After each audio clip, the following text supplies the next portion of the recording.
السلام عليكم ورحمة الله وبركاته.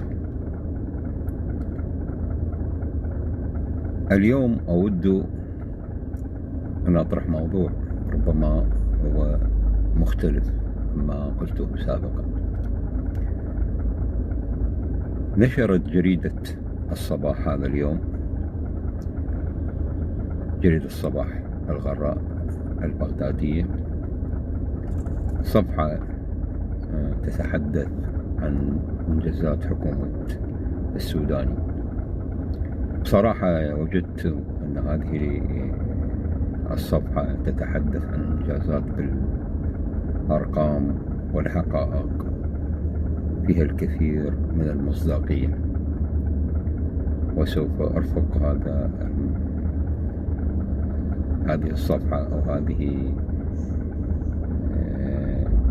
الجدوى الاقتصادية وما تحقق لحكومة السوداني في هذه الفترة الماضية. صحيح نقدم احترابات ونقيد وتشخيص بعض الأخطاء، ولكن لا بد أن يكون لنا أيضا أن نحدد ونشيد بالإنجازات. فإذا كانت هذه الدراسة وهذه المنجزات قد حققت كل هذا، فنحن نشيد بحكومة السوداني وأعضاء الحكومة من وزراء ومدراء ووكلاء، ولكن مع ذلك نطلب المزيد من هذه الحكومة خدمة للشعب العراقي وبلدنا الحبيب العراق.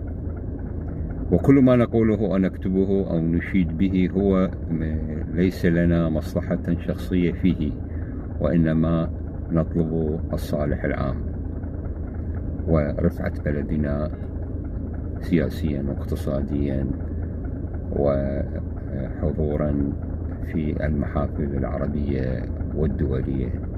وأعتقد أن ما سوف يتحقق في القمة العربية في بغداد عاصمة العراق نتمنى أن يكون بمستوى الطموح.